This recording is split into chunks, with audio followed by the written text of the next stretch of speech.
everybody. Welcome to High Spots. Yes, I know it's been a while. Do apologise. You've only got me this week because Ant is still elsewhere. Hopefully, she'll be back soon. There's been a lot going on in the world, particularly for Ant. So there's a lot of stuff to deal with. So you've only got me. And we will be covering largely AEW, to be perfectly honest. We will talk about some New Japan stuff and some NWA stuff too. I am going to touch upon Impact also ever so slightly as well, just obviously to bridge that too.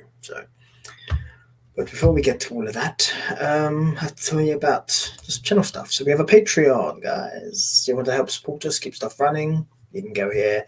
Links in the description below. Check it all out. Bunch of stuff, different shows, different tiers. All that sort of stuff really helps us out, and it's very much appreciated. We have an Instagram, which is right here. We also have a Twitter as well, which is right here, there. Okay, cool. And also, for those of you who want to possibly come to me directly and employ me for my services outside of the shows, we have John Light Photography. Mainly do weddings and events, but pretty much we will do pretty much any sort of photography work. You just have to let us know what you're looking for, and we will more than likely be able to help you out. So just let us know. Right, so with this edition of High Spots, I will start with I can't remember if we covered this or not, so I will start with this now. There is a new Impact World Champion and new TNA Champion, which is Kenny Omega. There was a unification match between him and Rich Swann, which took place at an AEW event, an Impact event, called Rebellion, and Omega won. So Kenny Omega now has the AEW World title, the AAA Mega Championship, the TNA title, and the Impact title. So yeah, so main thing going on with that. Also this weekend, Kenny Omega will be involved in the 6-man tag in Impact as well for their Under Siege event. So that's the main thing really from Impact. I mean, we'll go into more Impact stuff probably on the next show because there'll be a bit more to go on as well, obviously for the Under Siege event as well. That's the main stuff for that. I'm going to go to the NWA next, okay? I'm doing the ones where we've got the least amount of stuff on them first. So basically, AEW is going to be the last thing we talk about because there's a lot. But with the NWA, this kind of impacts AEW as well, but it's an NWA story. So basically, going back on the NWA show from May the 11th, we had a match for the TV tournament qualifier that took place. So, because it's only 2 days since that would have aired, I'm not going to say the winners of this match, because if you haven't seen it, I don't want to spoil it for you. Also on the same program,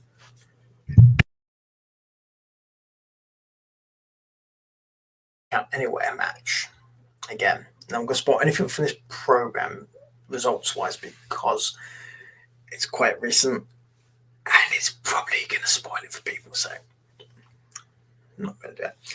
Only thing I'm going to go upon though is the Camille Thunder Rosa event incident that happened. Well, I think personally this is fucking ridiculous. I'm not going to why I mean. It also makes NWA look very stupid. Basically, they're having like a rivalry between each other, and essentially Camille has turned around to Thunder Rosa and given a hit of a stipulation saying, if we have a match, if Thunder Rosa loses, Thunder Rosa can't work anywhere outside of the NWA. Right. The problem with stipulation is it makes it sound like it's a punishment to only work in the NWA. It's not a reward, so I don't see how this makes NWA look good. It makes them look really bad, actually. Don't blame me with the talents for this. It's just very bad creative. There you go. I mean, you guys can let me know what you think about that. So we'll go from there. So let's see, where are we now? Oh yes, New Japan. As you guys can probably tell, this show probably isn't going to be that long. But I wanted to at least give you guys a show to keep you updated and stuff. But we have New Japan, where we have two major things for New Japan, really. And I'll cover the strictly New Japan one first, which is there is a new never openweight champion. Takahashi was defeated by Switchblade Jay White. And this is a fairly recent title change as well. So this, of course, will please my co-host. And although he's not here to talk about it, of course, because Jay White is Ant's favourite wrestler. So I think this is something he'll be very happy about. I can see him do his little dance now. Yay! I really can. Also, unfortunately, he's a member of the Boring Club. Yes, unfortunately, we're going to talk about the Boring Club more as well when we get to the AEW stuff. Yay. Right. Okay.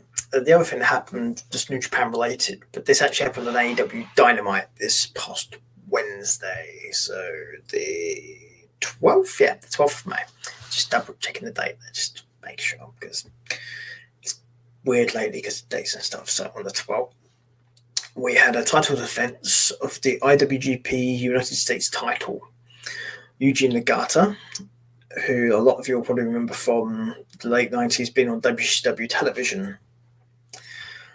The man is now in his 50s and apparently wants to keep wrestling until he's in his 70s. Good luck to the man, and judging from my swing this match, I think he could do it, barring any sort of serious injury. We now have, and he challenged Jon Moxley. And these two pretty much gave you the kind of match you'd expect. And went backwards and forwards quite a bit, lots of hits, lots of strikes. Again, it's a very New Japan sort of match, really. But probably made it a bit easier for American audience as well. Moxley retained the belt by hitting the gutter with the Death Rider. And I'm going to call it that because that's its New Japan name. And this was a New Japan match. So, and for those of you who are not aware of what the move is, in AEW, for those of you who know AEW, it's the paradigm shift, but in New Japan it's called the Death Rider. So Moxley retained. Hopefully we'll see more of these New Japan matches and interactions. I think it'll be nice and fun, especially since things seem to be opening up in certain parts of the world. So hopefully this will lead to more stuff. We'll see. Anyhow, now I am going to get straight to the AEW stuff because we've got quite a lot of this. We have at the end of this month AEW's Double or Nothing pay-per-view, which will be a full capacity event for fans. So there'll be a full arena with people. So that in itself will be an interesting landmark as well. But we're going to get back to that in a minute because some of these stories relate to that as well. But that was something that I thought was worth mentioning as a key point. We had literally last week took place on AEW Dynamite, the Blood and Guts match, finally, something that has been put for about a year. But we finally got it. It was between the Pinnacle and the Inner Circle. And I enjoyed this match. I thought it was great. It's my kind of thing. I watched all the War Games matches, which is what this is basically a version of. More than the NXT one is, to be perfectly honest. This was very much an NWA, WCW inspired War Games match. Loved the cage. It's a very nice design. Did enjoy it. Special credit goes to FTR in this cage match. Sammy and Proud and Powerful, Santana Ortiz, all of whom I think did very well for themselves. Good shows. Even Wardline Hager, which they're probably the people who get the least amount of wrestling matches in AEW at the factions here, but I think they both do very well. The match, as I'm sure everyone probably knows by now, was won by the Pinnacle when MJF got the Inner Circle to surrender because he threatened to throw Jericho off the top of the cage. They surrendered. and like I know he would, and I'm pretty sure pretty much everyone else knew he would, then MJF threw Jericho off the cage anyway. Because that's just MJF. He's a shitbag. That's what you expect from MJF. So, only real issue with this match, as far as any sort of quality goes, is production, and this is where how they shot the aftermath of the Jericho fall. This is not the talent's fault, nothing to do with them whatsoever. This is a pure production error because they kind of show too much of the magic, is how I'm going to put it. But again, I think as a young company, these things are going to happen occasionally. Hopefully they learn from them.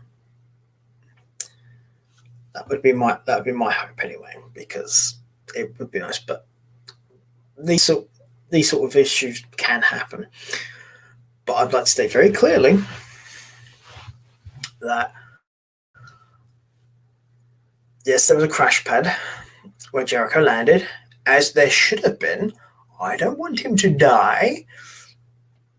I'm glad there was as much crash pad as there was. And yeah, the camera angle sucked because it kind of revealed too much, and we got to clearly see what it was. But I'm glad it was there. I don't want him to die. So I was quite happy to see that. So, but yeah, the Inner Circle lost that match. And I'm going to bring you up to this past week's Dynamite now, which was the 12th. If you've not seen it yet, do not listen to the last section of this show, because a lot of it's going to talk about what happened on that Dynamite. Come back here after you've seen it. Okay? So I'm going to give you guys about 10 seconds, and then I'm going to start talking about this past week's, yesterday's Dynamite, essentially. So, okay. So, 1, 2, 3, 4, 5, 6, 7, 8, 9, 10. Okay, right. Yes, the Pinnacle had the coronation celebration thing where they showed off, very horseman-like, by the way, which I kind of enjoyed. They were interrupted by Ortiz, Sammy Guevara, and Jake Hager, who challenged the Pinnacle to a rematch. And eventually, we found that Jericho was there as well, wearing an arm brace, which there's been a lot of people who've been criticising him for. Why didn't you sew it longer? Why is it only an arm brace and stuff like that? To be honest, I get it, but at the same time, because of the camera angle, I think it kind of makes it okay as well. So it's one of those, I think it is what it is.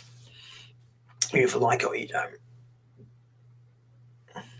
So I didn't mind, because it led to the next thing that happened. Basically, the Inner Circle basically attacked the Pinnacle with a water cannon. I liked this. This reminded me very much of two very famous things from WWE. Do I mind that? No. Was it funny? Yes, because MJF looked like a drowned rat, which is never a bad thing. It was bloody hilarious. His response to this was to basically challenge back the Inner Circle to a Stadium Stampede match at Double or Nothing. So we're getting another one. Yay! I liked the Stadium Stampede match. I'm quite happy about this. There is a stipulation, if it's accepted by the Inner Circle, which I suspect this match will be accepted by the Inner Circle, that if the Inner Circle lose, they have to break up. And the thing about that is, I suspect the Pinnacle will win because Jericho's going on tour with Fozzy from July, provided everything does go to plan, from July to October. So it would free him up to easily tour. So I think there's a chance that could happen as well. It could just as easily go to the Inner Circle, but it depends what they want to do. But either way, it'll be fun to watch them do this match. It'll be interesting. Also, especially considering Double or Nothing's going to have a full capacity crowd.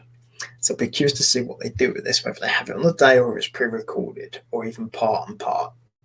So part of it's done pre-recorded, then the rest and half of it is done on the day. Then I'll be curious to see what they do. It could be interesting. So yeah, um, we had a World Tag Team title match on Dynamite where we had SCU, because Frankie Kazarian and Christopher Daniels challenging the Young Fucks, as I like to call them. Or the Young Cockholds. Either way it works, really. Not a fan, in case you can't tell. The Young Fucks won this, which basically means Kazarian and Daniels can't be a team anymore. Which kind of annoyed me. I thought Daniels and Kazarian should have won this match, because I think it would have been more funny, especially if the Good Brothers, Anderson or Gallows, had cost the Bucks this match, because it could have led to something quite interesting there, I think. So yeah, so Daniels and Kazarian lost, which was unfortunate. It looks like the Bucks are going to face Jon Moxley and Eddie Kingston at Double or Nothing. Next week on Dynamite, however, they are facing Varsity Blondes. There you go. I was trying to remember who it was. Varsity Blondes. So that could be an interesting match. I'd like the Blondes to win. I'm a Varsity Blondes fan anyway. Plus, I don't like the Young Fuckers. So either way, it'll work for me. So it'll be interesting anyway to see. The world title eliminator. We had Pac versus Orange Cassidy. Now, apparently there was an alteration to this, but we still got the ultimate result they wanted from this anyway. And the reason there was a change to this was because Orange Cassidy got injured during this match because he took a Liger bomb very badly. But ultimately they improvised. Omega snuck in the back, hit Pac on the back of the belt. Him and Cassidy both got counted down. Omega and Callis on stage going blah blah blah blah blah blah blah. Yeah, more boring club shit. And Tony Schiavone, who's apparently been told by Tony Khan, you know how that shit works, that it's now going to be a freeway, so Omega's got to defend against both of them. I'm a fan of that, gotta say. I like Pac and I like Orange Cassidy, so you can have two people in a match in this match that I like, and one I don't. So hopefully the two I like get a good show in this match to make up for the fact it's Kenny O boring again. The most overrated wrestler in the world. So I'll be interested to see that match at the Double or Nothing. The one I'm leaving to the end, though, and I'm sure a lot of you have worked this out by now, is also main evented Dynamite. And that is Darby Allin defending the TNT title against Miro. This is definitely the Miro you should have. But unlike a lot of other people, I don't have a problem with what they've done with him before now. With the whole Kip Sabian stuff. It makes sense because you've built him up, you've sort of made him frustrated, you've built character, and then suddenly now he's exploding. And he went off like a rocket in this match. If you didn't see this match, watch it. And if you did watch it, you know what I'm talking about. I did like Miro in this match. I think Darby Allin also made him great too, which is never a bad thing. I like both of these guys, so that helped. We had more Scorpio Sky and Ethan Page shenanigans with Sting as well, which I'm sure we're going to lead to a tag match at some point between Sting and Darby against those two. But we have a new TNT champion. Miro made Darby Allin pass out by hooking on the Accolade. And he didn't do it like you normally do, like the game over thing. He literally pulled him right back. So he could not do anything. And the referee stopped it, which basically means that Darby lost and Miro is your new TNT champion. It'll be interesting to see if Miro defends that belt on Double or Nothing. Because obviously you have Darby, of course. But I think also you got Lance Archer hanging around, which could be an interesting one too. Because I'd like to see him and Archer, because that would be ouch. So I'd be quite interested to see what would happen. But that is the main stuff, really, from last week or so.